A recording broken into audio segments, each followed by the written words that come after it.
Isang mapagpalang hapon po sa ating lahat.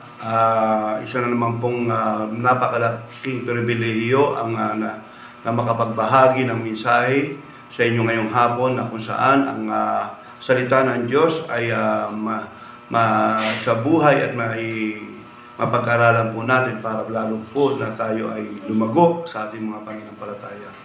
Maraming salamat sa ating mga technician, si Pastor Archie Barsat at si Pastor Regine, na walang sawang sumusuporta para po ayusin ang ating daily live streaming. Ganyan din naman po, salamat din po kay Pastor Wilbert na nagbigay ng platform para sa makapagpahayag at maging kabahagi ng ating daily live streaming ito, SCB. Salamat po ng marami at muli magandang hapon po sa ating lahat.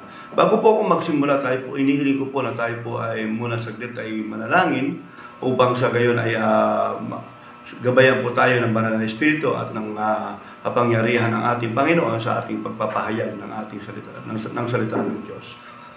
Panginoong Diyos, maraming po salamat o Lord God sa pagkakataong ito na kami po ay maging bahagi ng pag-aaral, maging bahagi sa pagpapahayag ng iyong salita. Panginoon, maraming po salamat. Ang dalangin po namin, samahan mo po kami, gabayan mo po kami, at hayaan mo na ang salita mo ang siyang patuloy na maitaas at madeklara ngayong hapong ito, Ama. Ama, ang dalangin po, Diyos, buksan mo ang aming mga puso at isipan upang matanggap po namin anumang mensahe na nais mong ibahagi para sa amin ng Lord. Upang sa kayo, Panginoon, ay meron naman po kaming isa sa buhay at lalakaran, Panginoon. Muli, maraming po salamat. Pinupuri ko po namin dadakila. You are worthy to be exalted. You are worthy to be honored. To God be the glory. In Jesus' name we pray. Amen. So muli, magandang hapon po sa ating lahat. Ang ating po pag-aaralan ay Kingdom Invasion for a wider platform. No? Ayan po ang aming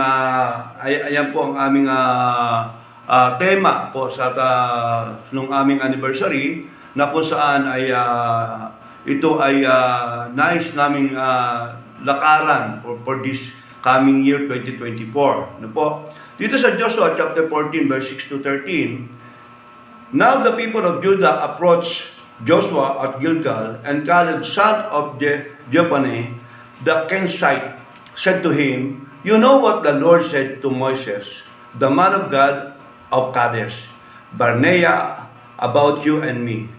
I was 40 years old when Moses, the servant of the Lord, sent me from Kadesh Barnea to explore the land. And I brought him back a report according to my conviction. But my fellow Israelites who went up with me made the hearts of the people melt in fear. I, however, followed the Lord my God wholeheartedly. So on that day Moses swore to me, the land of which you feet have walked with me, what will be your inheritance, and that of your children forever, because you have followed the Lord my God wholeheartedly." Now then, just as the Lord promised, He has kept me alive for 40 years since the time He said this to Moses, while Israel moved about in the wilderness. So here I am today, 85 years old. I am still as strong today as the day Moses sent me out. I'm just as vigorous to go out to battle now as I was then. Now give me this hill country that the Lord promised me that day. You yourself heard then that the Anakites were there, and their cities were large and fortified, but the Lord helping me, I will drive them out, just as He said. Then Joshua blessed Caleb, son of Jephunneh, and gave him Hebron as his inheritance. So, tingnan po natin yung istorya na pinakikita dito sa aklat ng Joshua chapter 14 verse 6 to 13, na kung saan pinakikita rito na at the age of 85 years old, makikita natin yung kaibahan ng mindset na meron si Joshua, no? Pero Caleb. So, sino ba talaga si Caleb? Who is Caleb?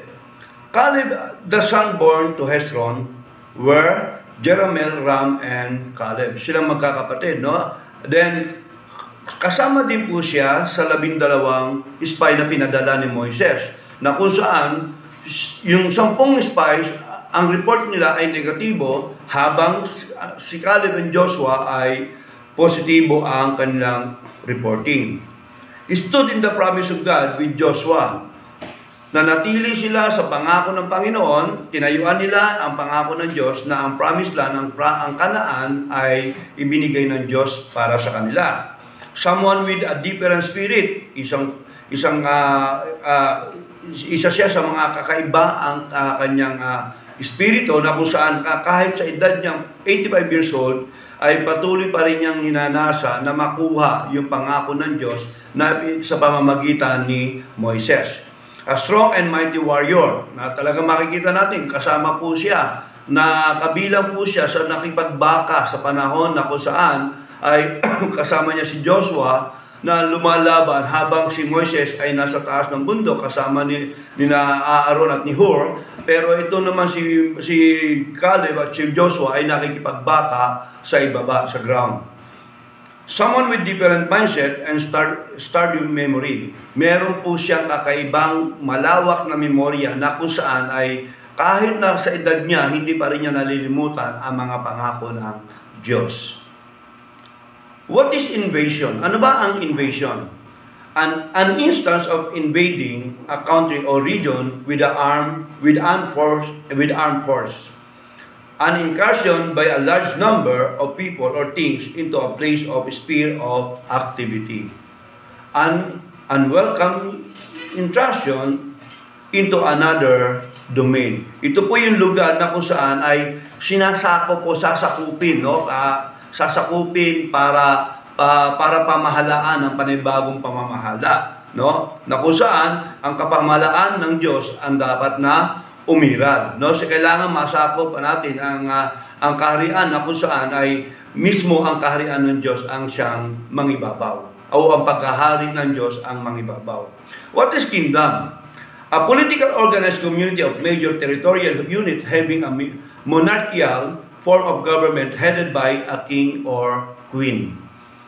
Merong hari na siyang namamahala, king and domain, o has king that domains.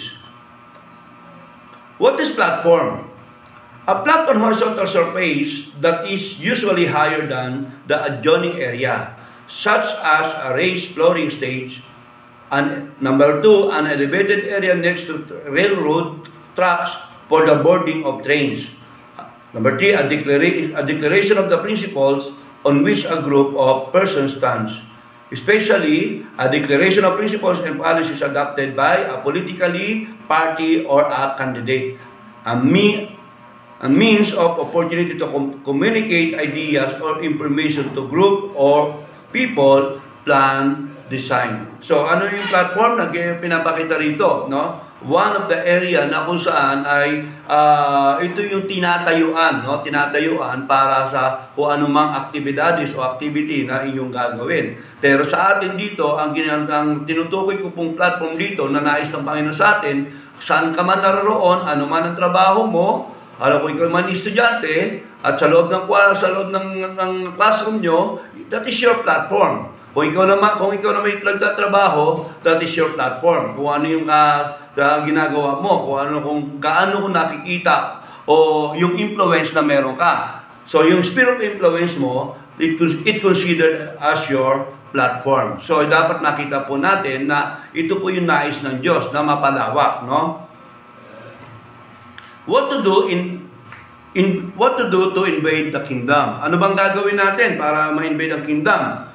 Una-una, sabi dito sa Revelation 11 verse 15, the seventh angel sounded his trumpet, and there were loud voices in heaven which said, the kingdom of the world has become the kingdom of our Lord, and of his Messiah, and he will reign forever and ever.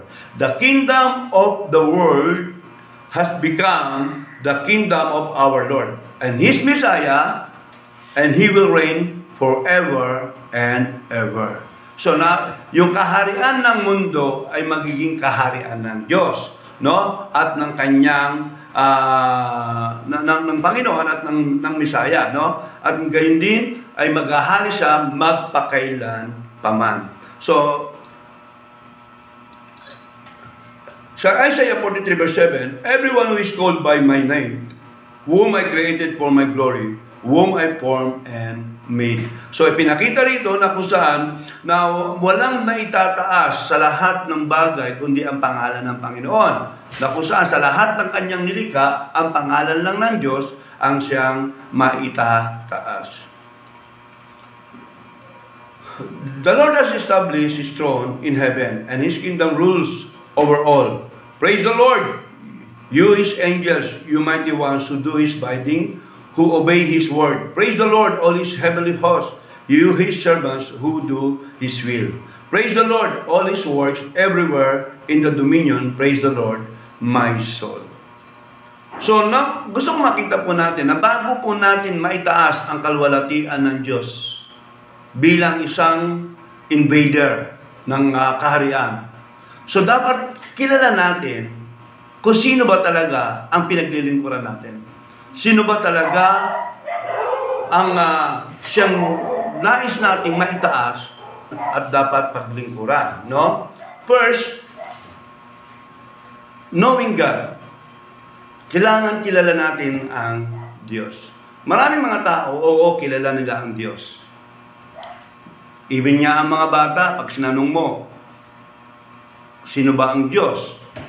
Sasabihin nila si Papa Jesus, Daddy Jesus, or Jesus. Ang sasabihin nila, nasaan ang Diyos? Nasa langit. Alam nila, kilala nila ang Diyos. Pero gaano mo kakilala ang Diyos na pinaglilingkuran mo? Gaano mo kakilala ang Panginoon na pinaglilingkuran mo at pinag-aalayan mo ng buhay? So, makikita natin dito, ang Diyos natin, ayon sa Psalms 115, verse 3, He is omnipotent God, all-powerful God.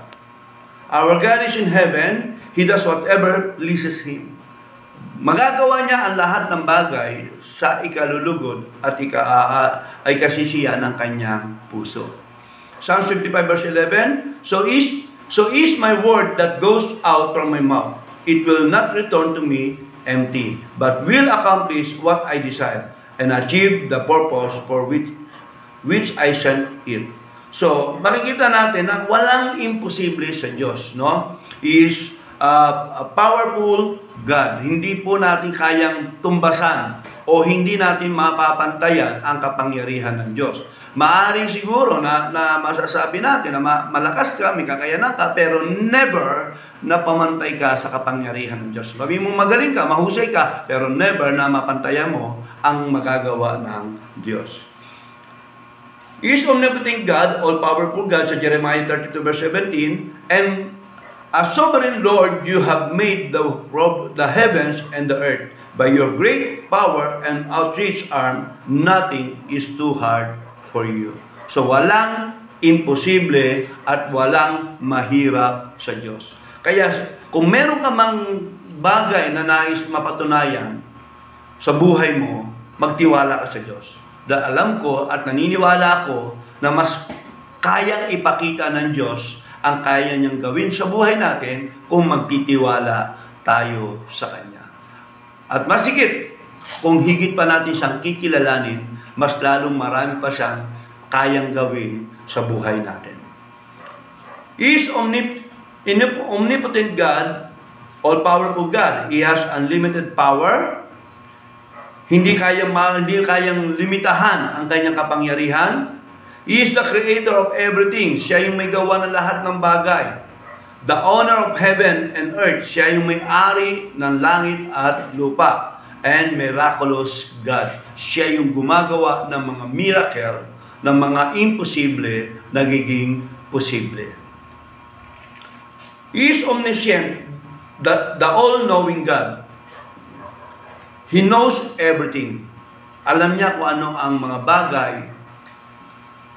bagay na hindi mo pa nalalaman. Maaring may mga itinatago ka sa puso mo, hindi mo may tatago sa Diyos yan. Alam ng Panginoon kung ano yung mga bagay na meron ka. Lahat ng area ng buhay mo, Kung meron mang higit na nakakakilala sa iyo, walang iba kundi ang Diyos. Because He is the all-knowing God. Omniscient. So, alam din niya ang kinabukasan mo. He knows your future. Ano man yung darating na hinaharap o destiny mo, o anumang journey na meron ka, alam ng Diyos kung ano yung lalakaran mo. Ano yung kahihinatnan mo sa paglalakbay mo.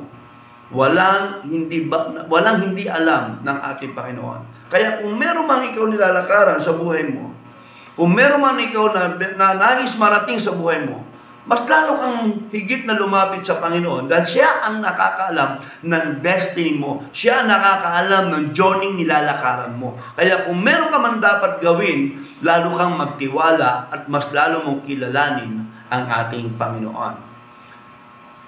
When the time to born and time of death. Alam din ng Diyos kung kailan ka pinanganak, kailan ka ipapanganak, at alam din ng Diyos kung kailan ka mawawala sa mundong ito. Hindi pa, maaaring ngayon malakas ka, masigla ka, pero hindi mo alam. Who knows kung kailan ka kukunin ng Panginoon? Tanging ang Diyos lang ang nakakaalam. So He knows everything. Alam na alam ng Diyos ang lahat ng bagay.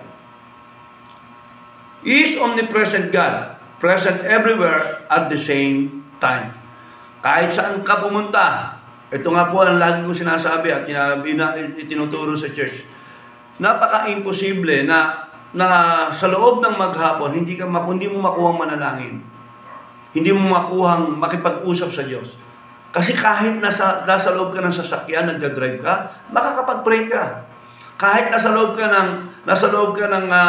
ng kwarto o anumang ginagawa mo, o nagluluto ka, naglalaba ka, naglilinis ka, hindi mo pwede ikatwirang busy ka. Kasi ang Diyos na pinaglilingkuran mo, ang Diyos na pinapanalanginan mo, ay nasa kung saan dako, kung saan ka naroroon, nandoon ang Diyos natin. Ang sabi ng Psalms 139 verse 1 to 10, "You have searched me, Lord, and you know me. You know when I sit and when I rise. You perceive my thoughts from afar. You discern my going out and my lying down. You are familiar with all my ways."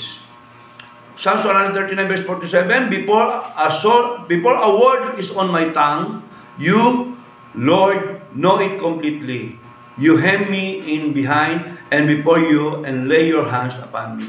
Such knowledge is too wonderful for me, too lofty for me to attain. Where can I go from your Spirit? Where can I flee from your presence? So, hindi natin pwedeng takasan ng Lord. Hindi natin pwedeng taguan ng Diyos.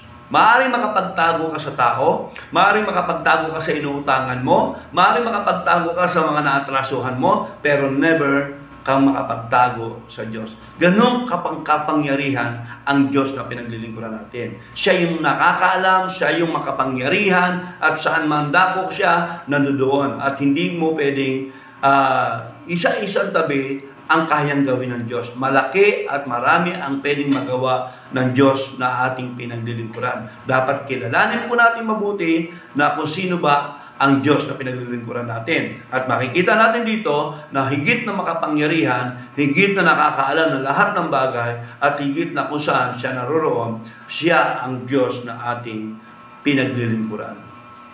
Sa Psalms 139 verse 8 to 10, "If I go up to the heavens, you are there. If I make my bed in the depths, you are there. If I rise on the wings of the dawn, if I settle on the far side of the sea, even there your hands will guide me, your right hand will hold me fast." So makikita natin dito na talagang saan ka man dako pumarong, kahit sa kailaliman pa man, ay hindi mo matatakasan ang Diyos.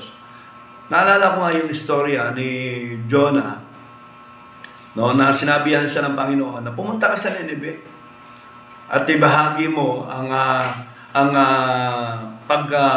paggunaw ko sa Nineveh.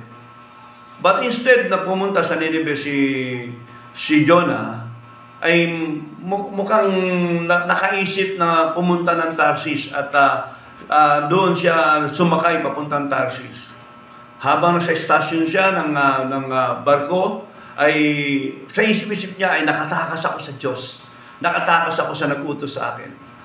Pero habang sila'y pumapalaot, lumakas ang hangin at binayo ng malakas na alon ang dagat. Niyugyug ng malakas na alon ng karagat ang barko na sinasakyan ni Jonah. So ano nangyari? Nagkalaglagan na lahat ang mga kargamento sa loob ng barko, hindi pa rin umuhupa. Hanggang sa isang beses ay natuklasan nila na si Jonah pala ang dahilan. So kapatid, kung merong nais ipagawa ang Diyos sa iyo, kung merong nais na palakaran ang Diyos sa iyo, kapatid, wag mong takasan. Hindi mo matatakasan ang Diyos. Siya ang Diyos na kung saan ka naroroon ay nandun siya. Hindi natin pwedeng talikuran at takasan ang Diyos. Kung may pinagagawa siya sa iyo, do it. At hayaan mo ang glory ng Lord ang makita habang ikaw ay lumalakad ayon sa kanyang kalooban. The power and authority has been given to Jesus. Makikita natin yung kapangyarihan that God is omnipresent, omniscient, omnipotent God. Lahat ng kapangyarihan na pinakita ko sa inyo kanina, na kung saan ay yung kakayanan ng Diyos na kayang gawin ng Panginoon ay ibinigay kay Jesus. Makikita natin sa Matthew 28 verse 18, Then Jesus came to them, said, All authority in heaven and on earth has been given to me. Ibinigay kay Jesus yung kapangyarihan sa langit at sa lupa, na kung saan yung kapamahalaan ay ipinagkatiwala na kay Jesus. So, sabi ito, God the Father and Jesus are one. Makikita natin na iisa ang kayang gawin ng Diyos at ng Anak. And I and the Father are one. Na kung saan iisa, iisa ang Ama at ang Anak. Sa John 5 verse 19, Jesus gave them this answer, Verily truly I tell you, the Son can do nothing by himself.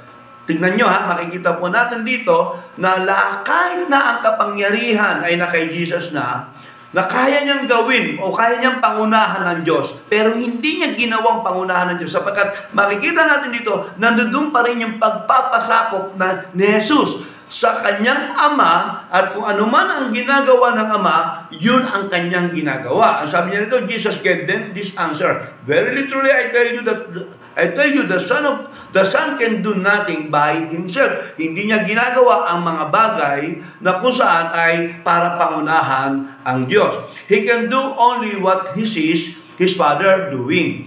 Na ginagawa niya ang mga bagay na nakikita niya sa kanyang Ama. Because whatever the Father does, the Son also does. Kung anong ginagawa ng Ama, siya ang kanyang ginagawa. Hindi siya lumalagpas sa boundary. Hindi siya lumalagpas sa kanyang pansariling kagustuhan na gawin ang isang bagay. Kundi yung kagustuhan ng Diyos ang siya lamang kanyang ginagawa. Kaya yung kapangyarihan na meron siya ay hindi niya naabuso. Hindi niya binigyan ng nasobrahan yung kanyang ginagawang pamamahala. Kundi kung ano yung ginagawa ng Ama, ang ginagawa ng Diyos, yun din ang siyang ginagawa ng Anak. Walang iba kundi ang ating Panginoong Hesus. The power and authority that Jesus has were given to us when we receive Him as our Lord and Savior. Makikita natin dito, yung kapangyarihan and authority, yung kapamalaan ay na kay Jesus ay ibinigay sa atin, naibigay sa atin nung tanggapin natin patanggapin natin siya bilang Panginoon at tagapagligtas. At makikita natin sa Romans verse 8 to 10, But if Christ is in you, then even though your body is subject to death because of sin, the Spirit gives life because of righteousness. Makikita natin, na dahil si Kristo ay nasa sa iyo, na kahit na ang kasalanan, ang katawan natin ay kailangan mamatay dahil sa kasalanan, pero yung Espiritu ang nagbibigay buhay para mamuhay tayo ng matuwid. So, paano tayo mamumuhay ng matuwid? Sa pamamagitan ni Kristo. Katulad yung po sabi ko sa inyo, na si Jesus kailanman hindi niya in-overpower yung kapahamalaan ng Diyos, no? Kung ano yung ginagawa ng Ama, yun din ang kanyang ginagawa. Ganoon din dito, no? Na makikita natin na kapag si Jesus ay nasa sa atin, no, ibig sabihin, siya mismo ay nasa sa atin na, yung kapangyarihang ibinigay ng Diyos sa atin, ay kailangan lamang natin makita na ginagagawin natin to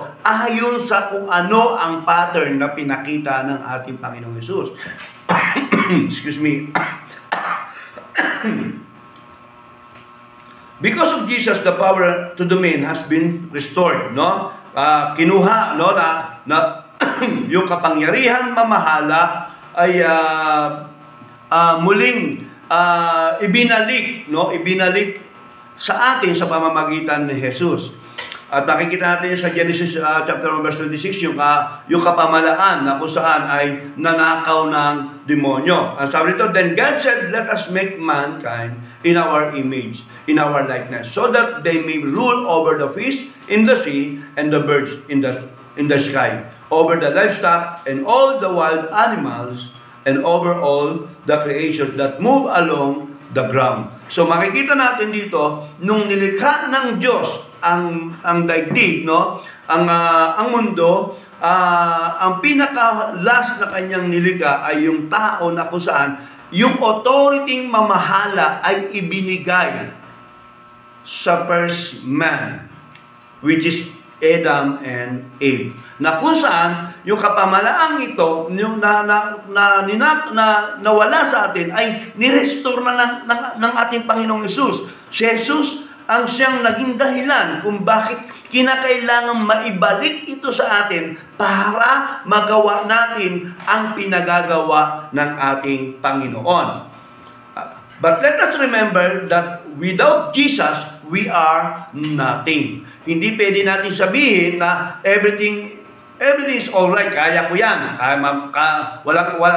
magagawa ko yan, lahat ng bagay, kaya kong gawin. No. Wala tayong magagawa kung hindi tayo sasamahan ni Jesus. Apart from Him, we can do nothing. Ang sabi ng John 15 verse 5, I am the vine, you are the branches. If you are remain in me, and I in you, you will bear much fruit. Apart from me, you can do nothing. Wala po tayong magagawa kung wala ang Diyos. Wala si Jesus sa buhay natin. So kahit na meron na po tayong nirestore ng Panginoon ang kapangyarihan na mamahala, yung authority na meron ka ngayon, lagi mong tatandaan, kung wala si Jesus sa buhay mo, hindi mo pa rin magagawa ang nais mong gawin. Kailangan mong magtiwala at umasa at paghariin si Jesus sa buhay mo upang magawa mo ang pinagagawa ng ating Panginoon. Dahil, ulitin ko nga, wala tayong magagawa kung wala siya. Sa Philippians 4 verse 13, I can do all this through Him who gives me strength. Magagawa natin ang lahat ng bagay sapagkat siya ang nagbibigay ng kalakasan sa atin para magawa natin ang pinagagawa ng Diyos. Ngayon, ba't ko po ito nais ipakita sa inyo? Dahil gusto ko po makita po natin na yung kapangyarihan ng Diyos, no? Yung kapangyarihan ng Diyos, yung magagawa ng Diyos, yung katangian ng Diyos, yung kapamalaan ng Diyos ay ibinigay niya kay Jesus nung napako si Jesus sa krus. At nung siya'y mamatay at muling nabuhay, yung kapangyarihan yun ay naibigay, naipasa kay Jesus. Ngayon, nung tinanggap mo si Jesus bilang Panginoon at tagapagligtas at bilang Hari na kung saan ay nasa sa puso mo na ngayon ang ating Panginoon, yung kapangyarihan yun ay nag-uumapaw na sa iyo, nasa sa iyo na dahil kay Jesus. Kaya lang, hindi natin pwedeng pangunahan yung kagustuhan ni Jesus. Dahil alam po naman natin na without Him, wala tayong magagawa. Na kinakailangan, alam natin, no? Kilalanin natin mabuti, sino ba si Jesus na ating pinaglilingkuran? Sino ba ang Panginoon? Remember, siya lamang ang nilikha ng Diyos na under the law na kung saan yung kamatayan niya sa krus ang naging dahilan kung bakit na-restore ang ating authority at ang ating kapangyarihang mamahala. So ano ibig sabihin? Dahil kay Jesus, na ngayon kilala natin, na siya ngayong Panginoon natin, na siya ngayong sinusunod natin, kaya ka na andyan dyan, at yung bakit ako naririto na nagbabahagi ng salita ng Diyos. Before the armed forces dispatch, soldier for battle, they should know first who is their commanding officer. Bago ang mga sundalo ay ma-dispatch, no? Mapadala sa labanan, ay kinakailangan kilala niya muna sino ba yung commanding officer niya. Kapatid, ikaw, sino ba ang tumawag sa iyo? Ano ba ang dahilan bakit ka nabubuhay? At bakit ka nandiyan dyan? Bakit ka nag-i-exist ngayon? Kapatid, dapat alam mo at kilala mo ang pinaglilingkuran mo. Kilala natin ang tumawag sa atin. At sabi ito, ang motto ng mga sundalo, obey first before you complain. Kung kilala mo ang Diyos na pinaglilingkuran mo, kilala mo si Jesus na Panginoon mo at hari ng buhay mo, kailanman ay hindi ka magre-reklamong sumunod sa Kanya. So kapatid, number 1 pa lang po tayo. Pero nais ko na sa number 1 ito ay sa ating pinag-aaralan, the Kingdom Invasion for wider platform, ay makita natin, makilala natin kung sino yung sinusundan mo, sino yung lalakaran mo, at sino ang dahilan kung bakit ka nabubuhay, at kung sino ang tumawag sa iyo. At yun po, makikita po natin, ganun po kapangyarihan ang Diyos na pinaglilingkuran natin. Ganun po kapangyarihan ang ating Panginoon. Kaya anumang pinagdadaanan mo sa buhay, kapatid, anumang bagay na meron ka ngayon,